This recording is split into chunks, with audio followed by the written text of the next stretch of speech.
벌써 강의가 두 번째로 접어들고 있습니다. 근데 요번 강의는 그렇게 KBS처럼 강의가 많지 않기 때문에 여러분들 28번에 걸쳐서 방영되는 강의이기 때문에 한 강의라도 좀 빠지지 마시고 열심히 들어주셨으면 감사하겠습니다. 특히 나는 내 강의를 좀 젊은 사람들이 많이 들었으면 좋겠어요. 이 땅에 미래를 걸머질 사람들이니까 이렇게 채널을 키우셨다가도 주변에 아들, 딸 이런 자제분들 좀 오라 그래서 이 귀한 말씀을 같이 들으면서 우리 민족의 미래를 같이 생각하고 젊은이들이 커서 장성하여서 참 우리나라가 훌륭한 나라가 좀 됐으면 좋겠어요. 오늘은 이 시달다라는 사람에 대해서 좀 얘기를 해볼까 합니다. 시달다. 여러분들 시달다라는 건 이 사람의 이름이거든요. 이름이에요. 이름. 영어 한문으로는 시달다를 이렇게 써요. 시달이라고 그래. 실달이지. 실달인데 물론 다라는 걸 쓰기도 하고 안 쓰기도 하는데 실달이라는 게 뭐냐면은 예수님이 십자가에서 돌아가실 때 뭐라 그랬죠? 돌아가시면서 다 이루었다 그러고 돌아가셨거든요. 근데 이 사람은 태어날 때 다 이루었다 그랬어요. 실달이다. 이게 다 실자에다가 달이라는 건 이루었다 그런 얘기입니다. 그래서 시달다라는 의미가 이 사람의 이제 본명이죠. 예수를 우리가 이제 본명이라고 한다면은 예수는 예수의 본명이라고 우리가 얘기한다면은 예수는 뭐가 됐냐면은 이 사람은 그리스도가 됐어요. 네? 그러니까 그리스도라는 거는 이 사람의 이름이 아니에요. 그건 이제 그 당시 말로 뭐냐면 기름 부음을 받은 자라는 뜻이에요. The anointed라고 해서 기름 부음을 받은 자라는 거거든요. 그러니까 하나님의 아들로서 선택된 자라 그런 얘기예요. 그리고 이 시달다는 뭐가 됐어요? 이 사람은 붓다가 됐다고. 붓다가 됐어요. 붓다가. 그러니까 예수는 그리스도가 되고 시달다는 붓다가 됐다고. 붓다는 무슨 말이죠? 깨달은 사람이다 그런 얘기예요. 깨달은 사람이다. 이거는 역사적으로 이 두 위대한 성인들이 한 사람은 깨달은 사람이 되고 붓다 깨달은 사람이고 한 사람은 기름 부음을 받은 자가 된 겁니다. 하나님께 기름 부음 받은 자가 된 거예요. 그러니까 그렇게 이해를 하시면 돼요. 주 예수 그리스도. 그래도 뭔 말인지 모르고 붓다 그러면 뭔 말인지 모르는데 그래서 이 사람의 이름이 시달다고 이 사람의 성은 고타마라고 그래요. 고타마라고 그러죠. 구담이라고 보통 우리가 한문으로 씁니다. 구담이라고 써요. 그런데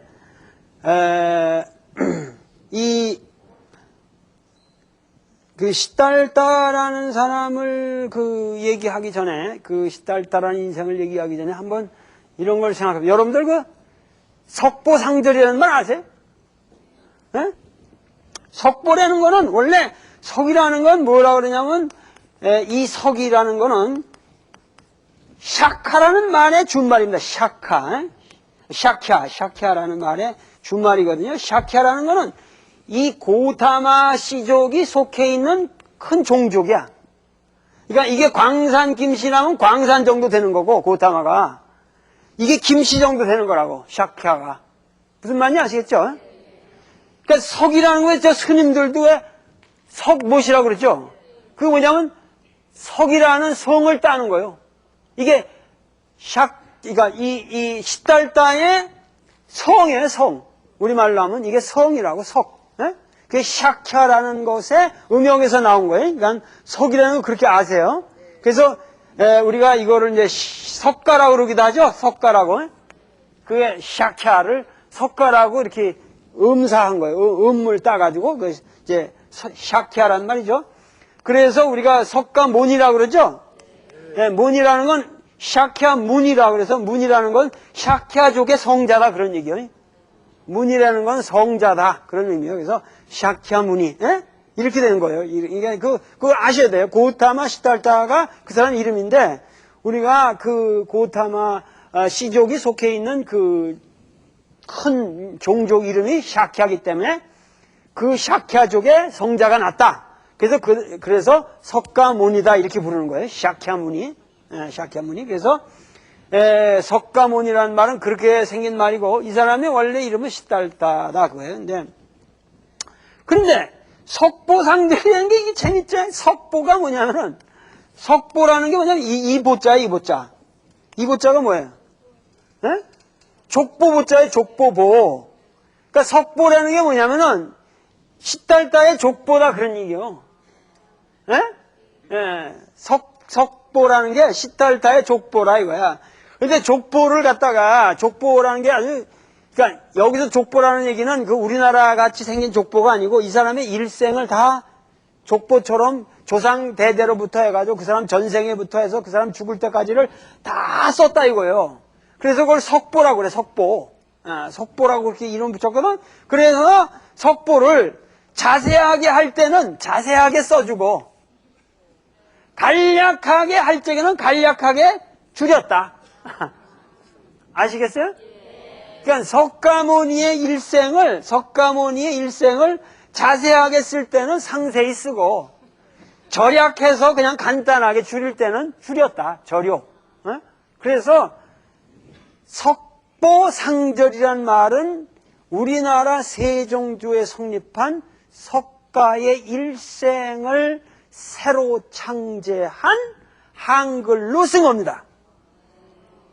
한글로. 근데 이게 이상하지 않습니까, 지금?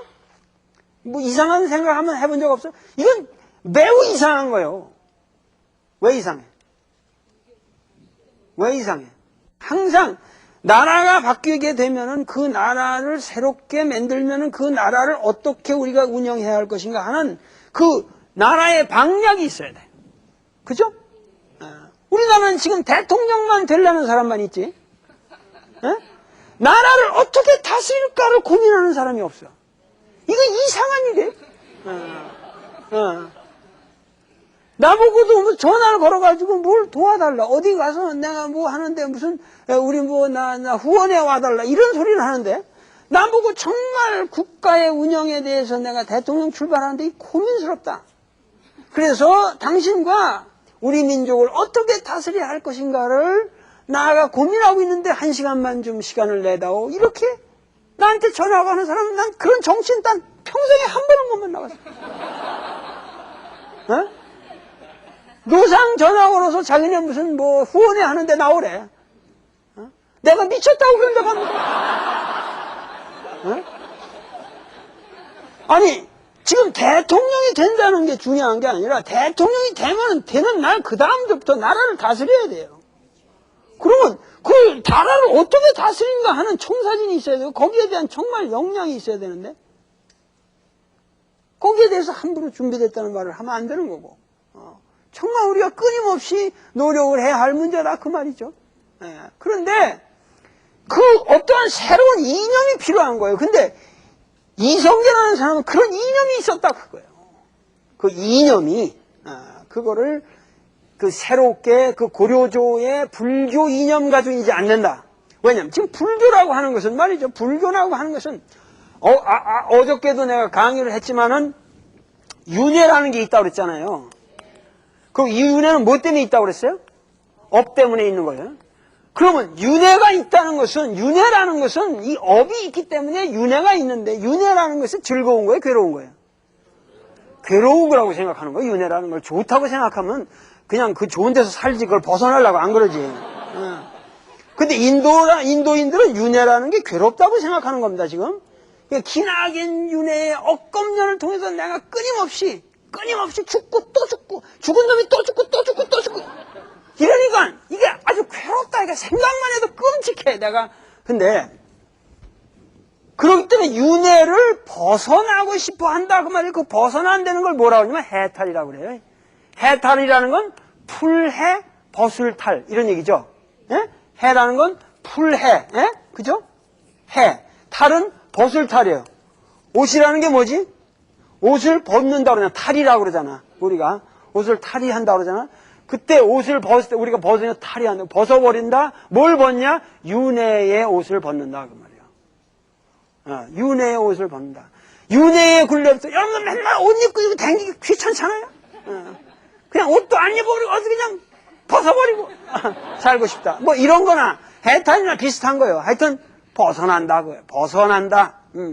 이 업과 윤회와 해탈이라고 하는 세 개가 이들에게선 아주 중요한데 지금 뭐냐면 중요한 것은 이 해탈이라고 하는 것은 집단적인 일이 아니에요. 내가 지난번에도 이건 상당히 충분히 강의를 해야 될 문제인데 우리나라 사람들은 뭐라 그러냐면은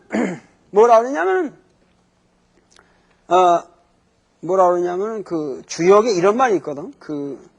적선지가는 필유여경이라 그런 말이 있어요. 적선지가 적선합시오 그러죠. 우리가 그리들이 우리한테 적선합시오 이럴 적에 이게 뭐냐면 선을 쌓으십시오 그런 얘기거든. 나한테 돈 달라는 얘기를 좀 근사하게 하는 거야. 적선합시오. 선을 쌓으십시오 그런 거야.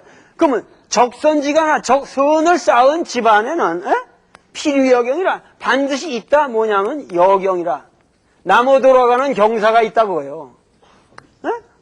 필유여경이라 그래. 이게 그리고 그 적불선지가는 필유여왕이라 그래서 재앙이 닥친다 그 말이에요. 근데 이 말에서 중요한 게 뭐냐면 적선지 가라는 게 이 가가 뭐예요? 집안이에요. 집안. 개인이 아니라고 개인이. 이게 인도 불교가 중국에 와서 최대로 왜곡된 게 뭐냐면은 윤회 주체를 개인에서 가로 바꿨다 그거야. 우리 집에는 뭐냐면 아들이 잘못해도 절간에 와서 공양 들고 그 대학에 잘 보내달라는 뭐 입시 때가 되면야 공양교 보살님들이 그냥 시주가 그냥 우르르 들어와요. 가서 이게 하는데. 그런데 미안하지만 저 입시철에 그 절간에 가서 기도드리는 거랑 내 자식 그 대학 붙는 건 전혀 별개예요. 아니 무슨 말이냐면은 걔가 대학을 가고 안 가는 거는 걔의 실력에 따라서 결정되는 거지. 내가 아무리 빌어도 소용없는 거예요, 그거는.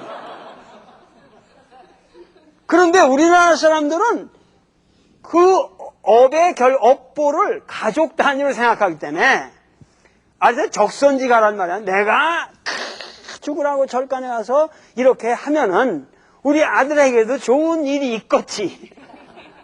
이렇게 싸잡아서 한 울타리로 생각한다 이거야. 윤회를 한 울타리로 같이 하는 거예요. 그냥 같이. 근데 이거는 불교 이론이 아닙니다. 이거는 불교 이론이 아니에요.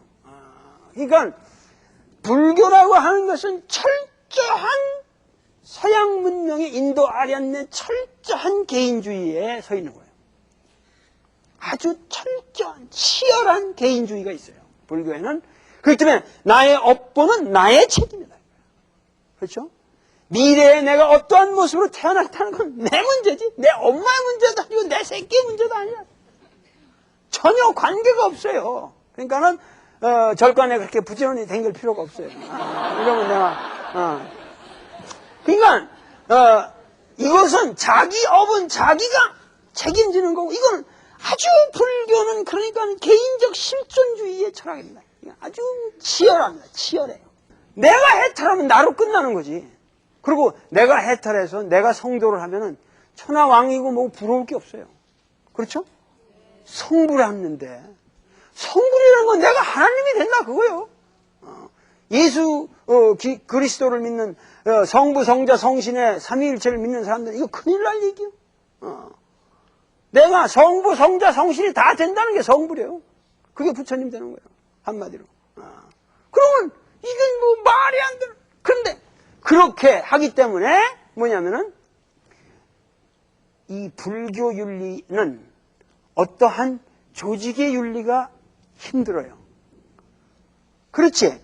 그냥 우리 스님들 보면 다 그냥 개인 잘났다고 그러잖아. 우리나라 스님들처럼 에? 콧대가 높은 사람들이 없어요. 다 훌륭하시지 그만큼. 그게 전부 개인주의라고 해요. 절간에도 통제가 안 돼요. 스님들 다 따로따로 놀아요. 선방에 그냥 잠깐 빌려서 하한 것 때 동한 것 때 같이만 있는 거지 다 따로따로 놀아요. 그 사람들은 전혀 이 조직성이 없어. 어떤 의미로.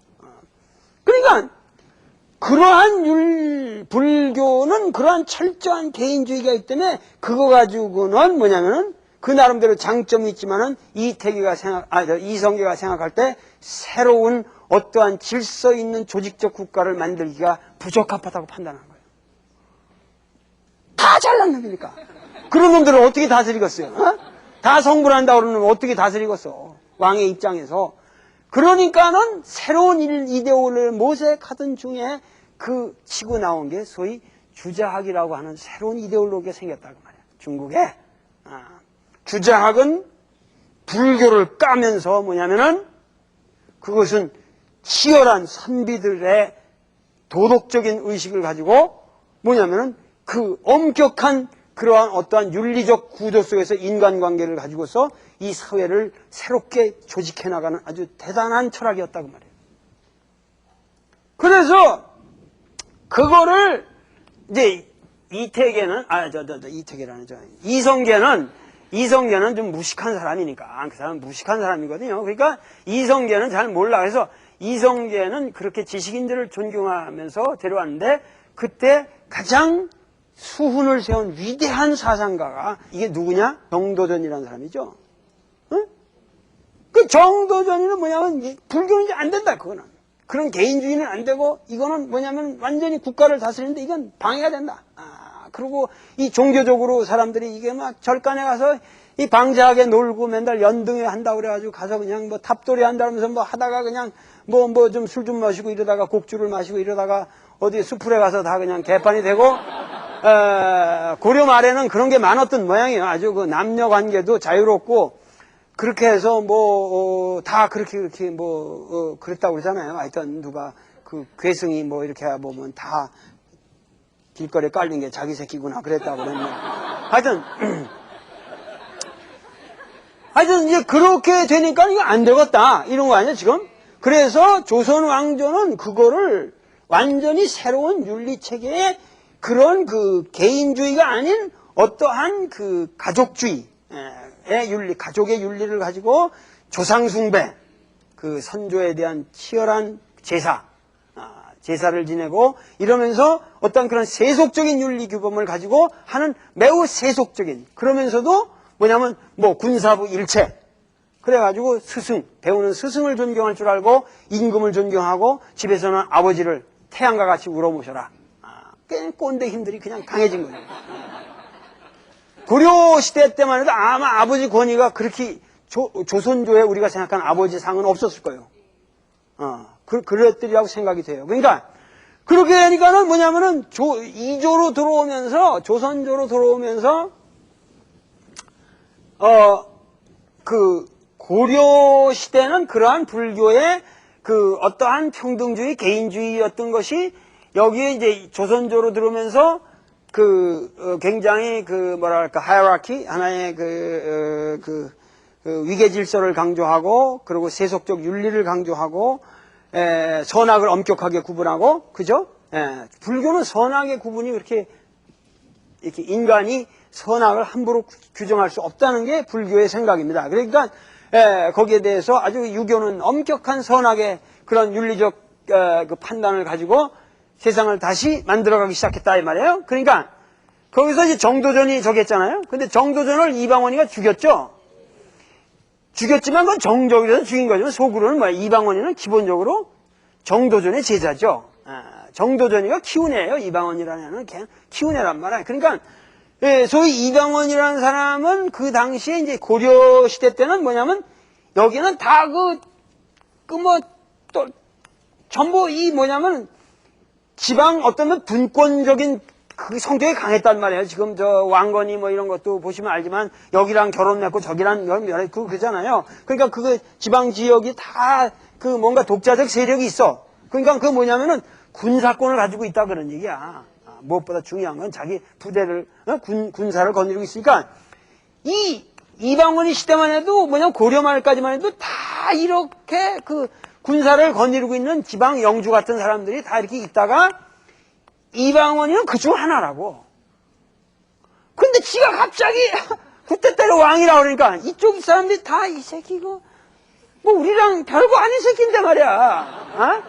그렇게 될 거 아니에요? 이 자식이 별거 아닌 놈이 말이야. 뭐 갑자기 지가 뭐 천자라 됐는지 폼 잡느냐 반발할 거 아니에요? 근데 이방원이가 전부 군사를 혁파시키는 거예요. 그래서 군대 가지면 안 된다. 왜 주냐? 그래서 싸우잖아요. 근데 하나하나 다 격파시키는 거 아니에요? 용의 눈물 보면은. 그죠? 예. 그래가지고 싸우고 저기를 해가면서 그 이방원이라는 사람이 대단한 사람이에요. 그래가지고 조선조를 만드니까 이방원이라는, 그러니까 태종이라, 이방원의 태종이죠? 이 태종이라는 사람은 철저하게 불교를 배척했다고 말이에요. 왜냐하면 새로운 국가를 만드는데 새로운 이념을 필요하고 새로운 이념을 만들려면은 스님들보다는 유생들이 이제 위주가 돼야 한다고요. 그러니까 스님들은 다 여기 들어올 적에 뭐 성 안에 들어올 때도 자스라 이건 완전히 그냥 거지처럼 취급해버리고 제대로 들어오지도 못하게 하고 뭐 도척제나 이런 걸 저기를 해가지고 하여튼 그렇게 한단 말이죠. 그리고 이제 선비들을 대접하는 거죠. 나 같은 선비들.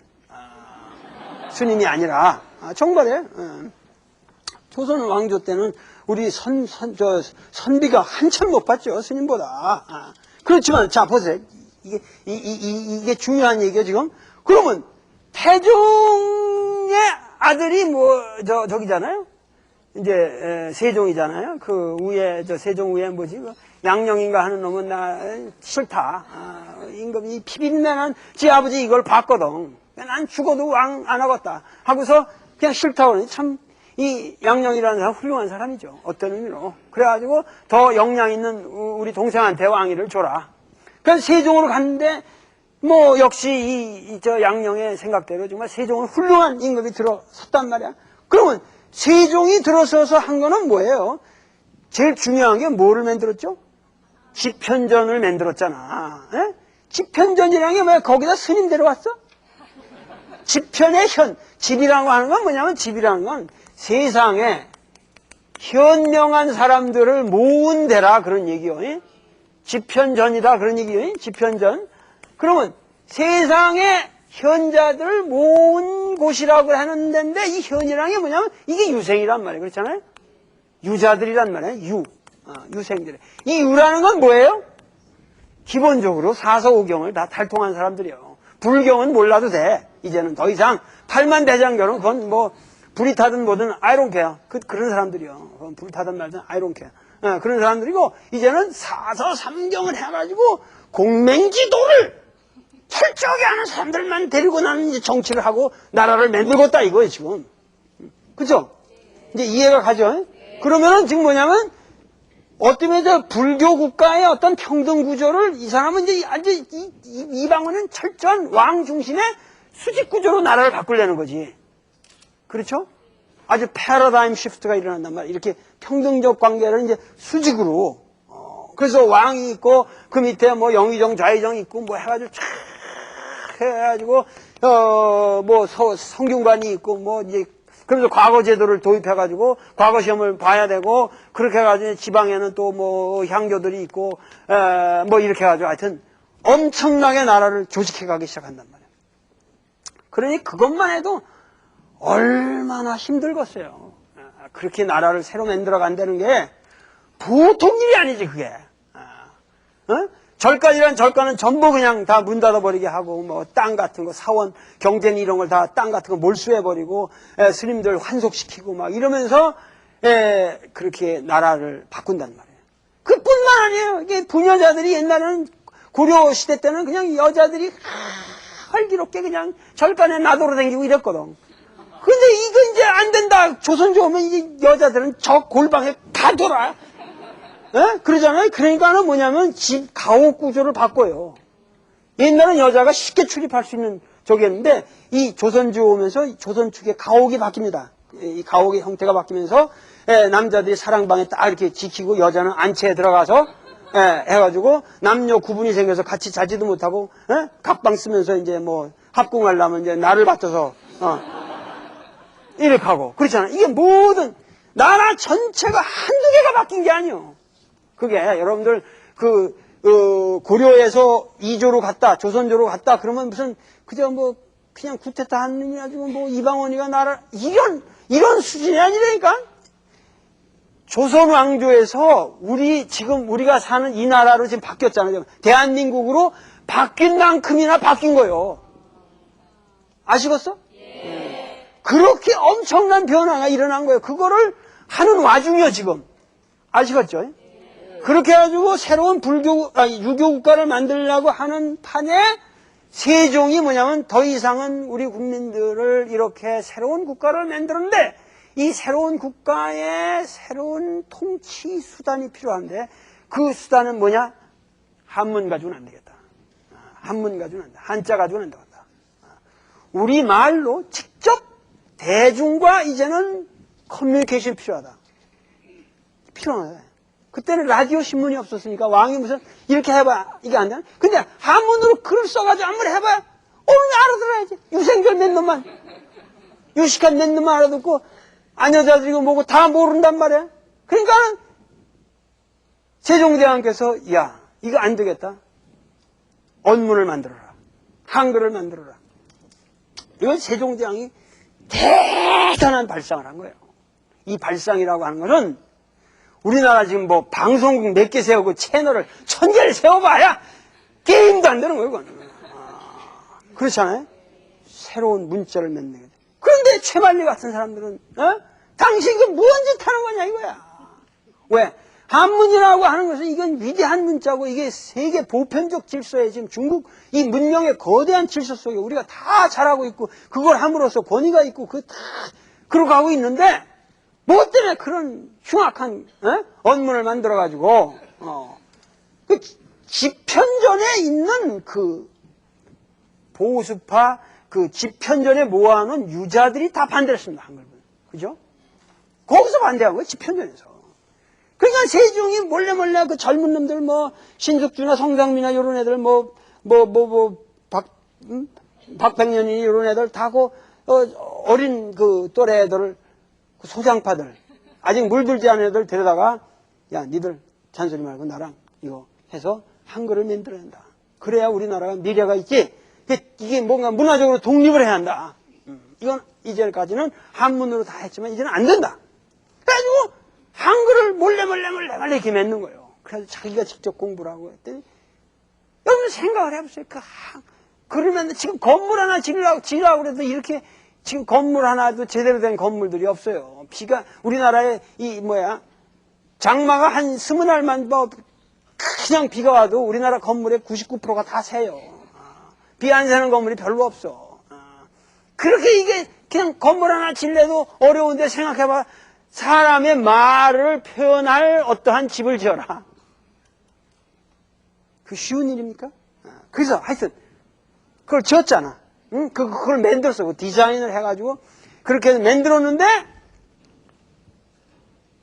그거는 생각해보세요. 유교 국가를 만드는 최고의 세종대왕 그 유교를 만들고 그거를 만든 후에 그 만든 한글을 가지고 그 유교 국가를 만들려는 유교의 최고의 집현전을 만든 그 위대한 성군인 세종께서 3개의 책을 만들었습니다. 하나가 용비어천가. 용이 날러가고 하늘을 이렇게 용비어천 그거를 노래한 거 아니야? 그게 뭐야? 지네 할아버지들 칭찬하는 거예요, 그거는. 우리 할아버지들 아주 위대한 선조에 우리가 왔다. 왜냐면 그때 그 서로 아까 말했던 이 똘마니들 주변에 같은 또라이들을 갖다가 겁주려는 거니까 니들 까불지 마라. 우리 집안이 원래 이게 용처럼 이렇게 날라다니던 집안이었다. 그냥 까불지 마라 하는 거예요. 왕실의 권위를 매운들어 용비어천가하고 그 다음에 석보상절, 그 다음에 월인천강지곡이요. 이 월인천강지곡이라는 건 예를 들면 지금 석보상절을 누구한테 명령을 했냐면은 세종이 수양대군, 그 나중에 세조되잖아요. 단종을 죽이고 왜, 그 수양이라는 놈이, 이놈이 난 좀 나쁜 놈이라고 생각돼요. 그 뭐 이렇게 정권에 그렇게 저기를 해가지고 그 당대 지식인들을 그렇게 모욕감을 주고 많은 사람을 죽여야만 했는지 나는 참 그 수양을 좋게 생각 안 해요. 근데 매우 역량 있는 인물이었어요. 수양은. 나는 개인적으로 좋게 생각은 안 하지만은 역사에 아주 훌륭한 역량 있는 인물이었다고. 세종의 아들로서. 수양이 있었고 그 밑에 수양의 동생이 안평대군인가? 안평대군이 있었어요. 그런데 이 사람들한테 이제 석보상절을 지어라. 여러분 이상하죠?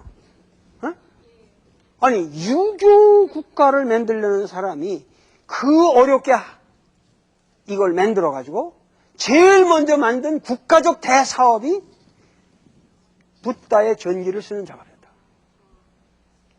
공자의 전기가 아니라는 얘기야. 사서언에는 100년 뒤에 나오는 거예요. 이게 무슨 얘기예요? 세종은 당시에 세종에게 그렇게 압력을 가할 만큼 민중들은 불교를 믿었다는 얘기예요. 민중들이 알고 싶어한 거는 공자가 아니라 붓다였다는 얘기예요. 나라가 정권은 바뀌었을 정정 문화는 안 바뀌었다고요. 고려 사람들 그대로예요. 지금 몇십 년 아니니까. 그 사람들이 읽고 싶어하는 거는 한글로 읽었다니까 그 사람들이 읽고 싶어하는 거는 공자가 아니라 새롭게 지금 온 공자가 아니라 자기들이 옛날부터 믿고 기도하고 맨날 태어나나 죽을 때나 항상 가서 돌부처 밑에서 이러고 했던 그 석가모니가 알고 싶은 거예요. 무슨 얘기지 하면은 재미난 게 뭐냐면은 이 수양대군과 안평대군을 시켜서 석보상절을 만들고 그 붓다의 전기를 기맥힙니다. 이게 팔상도에 나오는 저기대로 그 사람이 뭐 도솔천에서 내려와가지고 뭐 그 마야부인의 그 옆구리에서 이렇게 나가지고 뭐 해가지고 뭐 이렇게 해가지고 뭐 야쇼다라와 결혼하고 뭐 라훌라 애를 낳고 뭐 29세에 출가를 해가지고 뭐 해가지고 우르벨라 마을에서 어떻게 해가지고 보드가에서 성도를 하고 뭐 해가지고 초전법륜지 사르나트로 가가지고 하다가 나중에 쿠시나가에서 돌아가셨다는 그 석가의 일생을 석보상절에 보면 쫙 나옵니다. 근데 이게 대단한 작품이에요. 아주 그 당시 이렇게 위대한 작품을 어떻게 썼을까 할 정도로 대단한 작품인데 나는 그거를 세종대왕이 그거를 보고 세종께서 또다시 감동을 해서 시로 읊었다는 게 월인천강지곡이에요. 네?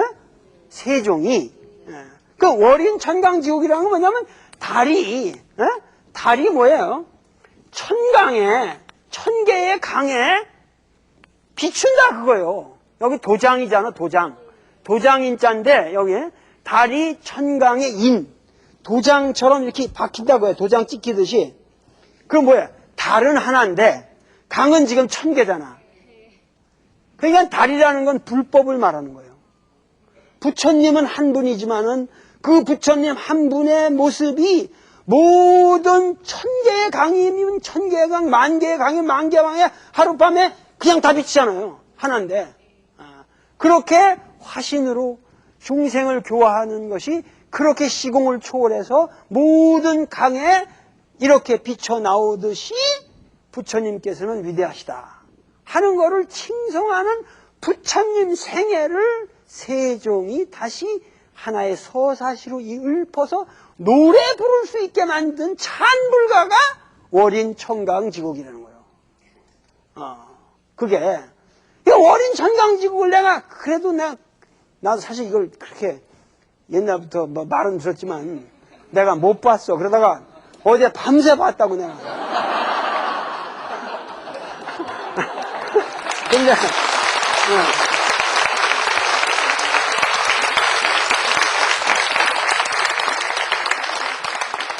그래가지고 그거를 어린 정강지고 이렇게 보는데 밀톤의 신라원이 저리 가라더라고. 정말 이건 위대한 에픽 포엠, 하나의 서사시예요. 그 굉장히 디테일한 정보를 가지면서 그 붓다의 그 모든 뭐 이 경전, 불경, 경전 뭐 이런 데서 이렇게 뽑아가지고 쫙 했는데 도저히 나는 이건 세종대왕이 썼다는 생각이 안 들어. 그 왕이, 그 바쁜 사람이 그 노래를 짓고 앉았을까 했는데 사실은 이 수양과 안평의 배후에 있는 아주 세종대왕이 사랑한 대단한 당시의 불교학자가 있었어요. 그 사람이 이름을 기억하세요. 김수온이라는 사람이에요. 김수온이라는 사람이거든요. 근데 이 사람은 집현전에 직접 관여한 그런 사람도 아니지만은 세종이 직접 아끼던 인물이에요. 근데 이 사람은 대단한 문장가였고 불가와 유가에 완전히 달통한 거예요. 대장경을 다 읽고 13경을 다 띈 사람이란 말이에요. 당대에 이만한 인물이 없었어요. 그리고 이 김수원의 형이 유명한 고승이요. 신미라는 고승이요. 그래서 아마도 석보상절과 어린천각직업은 이 사람들이 그 왕실에서 다 편찬해서 한 거로 돼 있지만 기본은 내가 보기에 이 김수원이라는 사람의 작품으로 여겨져요. 김수원이라는 당대의 대석학의 작품으로 여겨집니다. 근데 그 수준이 보통 높질 않아요. 그러니까 여러분들이 이런 걸 아시라고. 그런데 뭐냐면 이것은 무슨 얘기냐면 우리나라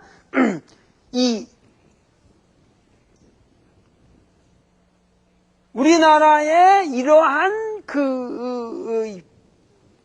불교 국가에서 유교 국가로 이렇게 전이 되는 과정에서 세종은 철저한 유교적 이념을 지향했지만 현실적으로는 불교를 옹호했다고요. 승부했다 이거예요. 이게 무슨 얘기냐면 한번 이렇게 한번 생각을 해보세요. 지금 우리나라 20세기에 기독교가 거의 뭐냐면 개화의 물줄기를 잡았습니다. 그죠? 뭐 이화학당이 우리 어머니도 이화여전 출신이에요. 다 저기 우리 아버지도 그러시고 다 해가지고 다 유학하고 뭐하고 이 전부 기독교. 나도 기독교 집안에서 큰 사람이고 내가 성경을 뭐 창세기로부터 요한계시록까지 돌돌 외우는 사람이에요. 그러니까 그렇게 해서 우리는 이 20세기 개화 문명을 했지만은 왜 그렇게 하겠어요? 그건 단순한 거예요. 어떻게 보면 당시 이미 국제 정세가 불교 가지고는 안 돼. 나라 꼴이. 왜냐하면 지금 우리가 해당 서양 열강들하고 미국하고도 저기하고 뭐 서양 열강하고 해야 되는데 그 이념 구조를 고리타분한 거 가지고는 안 된단 말이에요. 마찬가지로 지금 이성계도 이 명나라는 이미 유교 국가로 주원장의 명나라가 그렇게 갔단 말이에요. 그러니까 거기랑 교섭을 하고 거기 눈치를 봐야 되니까 이제 유교 국가로 그 틀을 바꿔야 되는 거예요. 우리나라도 마찬가지로 미국이 그냥 뭐 기독교고 뭐고 다 저기 하니까 거기랑 뭐 하려면은 아무래도 크게 거기서 다 교육받고 오고 그거하고 같이 더불어 살려면 기독교가 더 유리하겠지. 그렇지 않겠어요? 그러니까는 그렇게 바뀌어갔지만 뭐냐면은 세종의 위대한 것은 우리 민족의 위대한 것은 말이죠. 그렇게 유교로 이념을 바꾸면서도 불교를 철저하게 민중에게 이해시키려는 노력을 훈민정음으로 최초로 했다고야. 여기 이런 사람이 있어. 우리나라 20세기에 말이야. 우리나라의 가장 위대한 그냥 말로 기독교의 교단의 지도자급인 사람들이 불교에 대한 위대한 작품을 낸 게 있냐고. 그렇게 생각해 보라고. 얼마나 우리 민족이 위대하고 그렇게 다양성을 포용할 줄 알고 항상 시대 감각이 그렇게 가면서도 복선을 깔고 있잖아. 거기에 세종의 위대함이 있는 거예요. 그래서 우리 민족은 항상 그렇게 되어왔단 말이야. 우리 한국 민족을 우리가 이해할 적에 자, 옛날부터 우리가 생각하면 당군이고 이렇게 곰이 뭐 해가지고, 뭐 이렇게 해가지고, 뭐 마늘을 뭐 어떻게 했다가 뭐 고추는 안 먹었나 하여튼 아주 웅녀로 돼가지고 성공을 해서 그 하늘에서 내려오는 이제 그 환웅이랑 결혼을 해서 이렇게 했다. 그런 게 전부, 쉬운 말로 해서 우리가 샤머니즘이라고 해보자, 이 말이야. 샤머니즘이란 말 자체가, 그러나, 우리 민족이겐 말이야. 그 고대로부터 어떤 그냥, 지구가 엊그저께 누가, 아는 제자가 무슨 하와이를 갔다 왔다고 그러는데, 보면 이 지구가 아직도 그냥 그 화산이 폭발하잖아, 이 화산이. 이 속이 지금 불덩어리라는 거야, 이게. 이 지구가 그냥 난 화산만 보면, 기분이 좋아요. 이게, 뭐가 이게 죽은 듯이 보이는 지구가 이게 속에서 그렇게, 이게 이글이글 타고 있구나. 에? 온천 같은 거, 그 온천수 같은 거 얼마나 희한해요. 근데 우리 민족에게 있어 무기라고 그럴까? 이 샤머니즘이라고 하는 것은 저 속에 있는 그 부글부글 끓는 용암과 같은 그런 어떤 충동적 힘이 우리 민족의 그 에너지 속에 있다고 봐야죠. 응? 근데 이걸 그대로 두면 안 되고 항상 그걸 눌러야 되잖아요. 이거는 그냥 항상 터지면 이게 무서운 거니까. 요번에 무슨 월드컵이다 이런 것도 이게 속에 있는 그 용암같이 이렇게 부글부글 끓던 게 팍 터진 거예요, 이게. 그게 다 무당짓이지, 그게. 신바람 나서 이렇게 박수 치고 노래 부르고 이러는 거 아니에요? 무당이 막 이래듯이 맨날, 공수한다고 그러고 뭐 이러고 막 이러는 거랑. 전 국민이 박수가 되고 무당이 된 거예요, 그게. 그래가지고 그런 거란 말이에요, 그게. 그러니까 그런 게 있는데 이 샤머니즘에 여기에다가 제일 먼저 온 합리적인 그 하나의 지각이 생겨나가기 시작했는데 그 지각이 뭐냐? 이게 최초로 불교라고 말이에요. 그렇죠? 신라를 통해 들어와요. 그 다음에 이 지각이 있다고 그 위에 뭐가 왔냐? 그 다음에 이제 여기에다가 유교가 또 덮어 씌운 거예요. 이 지각이. 그죠? 컨퓨셔니즘이랑 유교라는 게 들어왔단 말이야. 여기 샤머니즘이 있고요. 불교가 있고 여기 유교가 들어왔단 말이야. 거기에 이제 이 세대들은 여기에 기독교라는 게 또 덮어 씌운 거예요. 여기에. 그렇죠? 크리스티애니티라는 게 이게 우리 민족의 간단한 역사예요. 이게. 그렇잖아. 그냥 이게 항상 끌어. 근데 이거는 말이야. 이 샤머니즘이라는 건 불교하고도 결합을 하고 이것하고도 결합을 하고 그러는데 내가 보기에는 샤머니즘, 부디즘, 컨퓨션 읽으면 되면 이 기독교라는 건 이상하게 가장 이 샤머니즘과 친화력이 강해요. 내가 보기에 이 지각적으로 본다면은 이 기독교라는 게 여기에 제일 강해, 이게. 여기하고 잘 안 맞고. 유교하고 기독교는 정말 잘 안 맞는 거예요. 그거는 교회 나가서 그냥 뭐 하고 박수치고 노래하고 뭐 하늘나라 간다는 게 그게 가소로운 거예요. 옛날 선비들이 보면은. 뭔 무당짓거리냐. 뭔 토당거리. 안 맞아, 그게. 안 맞아.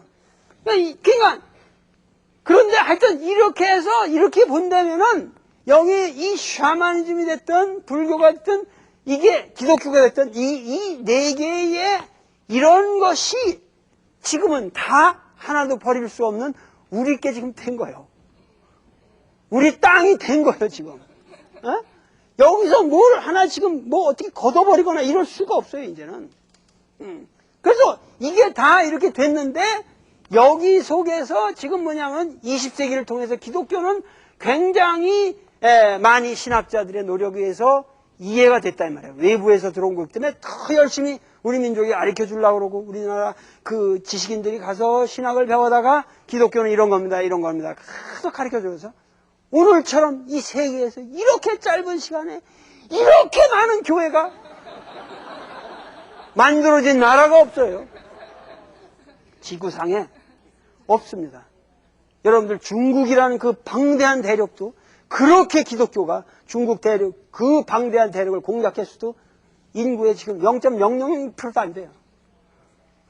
그 위대한 저 세계 동양의 최대 강국인 일본을 선교사들이 가서 먹으면 얼마나 좋겠어요. 1%도 안 돼요. 우리나라는 절반이 넘어요. 이 세상에 이런 기적이 없어. 그러나 지금 이 유교라는 걸 그럼 어떻게 봐야 되냐? 기독교를 어떻게 봐야 되냐? 불교를 어떻게 봐야 되냐? 이런 거 무속이라는 거든가 뭐 하여튼 이거 형체 없는 샤머니즘 어떻게 봐야 되느냐? 이게 참 어려운 문제들이다 그런 얘기야. 응? 어려운 문제들인데 요번 제 강의를 통해서는 오늘 시달다에 대해서 들어가지는 못했지만은 요번 강의를 통해서는 어떻게 이 불교 문화를 본질적으로 이해할 것인가. 내가 과거에 지금 뭐해? 처음에 노자 강의했잖아요. 그 우리가 유불선이다, 유불도라 그런다면 도교, 노장 철학 증진 침대 강의했잖아요. 그 다음에 지금 뭘 했어요? KBS에서 노노 강의를 해서 유교 문명을 어떻게 이해할 것이냐. 유교 강의했다고 말이에요. 요번에는 우리 문명의 이 떼어놓을 수 없는 중요한 지층을 형성하고 있는 이 불교 문화. 우리나라의 문화재의 80%가 불교 문화재예요. 불교를 이해 않고 한국 사람이다. 이거는 거짓말입니다. 자격이 없는 거예요.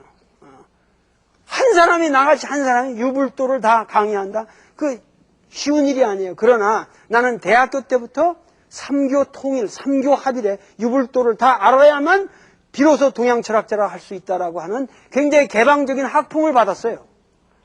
그래서 어려서부터 이 불경이라든가 유교라든가 이런 것들을 노장 철학이다 이런 걸 편견 없이 공부를 했다고 말이에요. 그러니까 지금 젊은이들도 편견 없이 모든 학문을 공부를 해야 돼요. 그래야 나 같은 놈이 될까 말까? 그러니까는 부디 될까 말까가 아니라 나를 뛰어넘는 사람들이 되세요. 그래서 어떻게 해서든 우리가 이게 폭넓게 공부하고 이제 우리 문명의 토대를 새롭게 이해하고 이제부터는 이러한 것을 다 포괄해서 어떻게 21세기의 새로운 패러다임을 만드느냐. 이것이 여기 우리가 모여있는 소위원이다 그 말이죠. 감사합니다.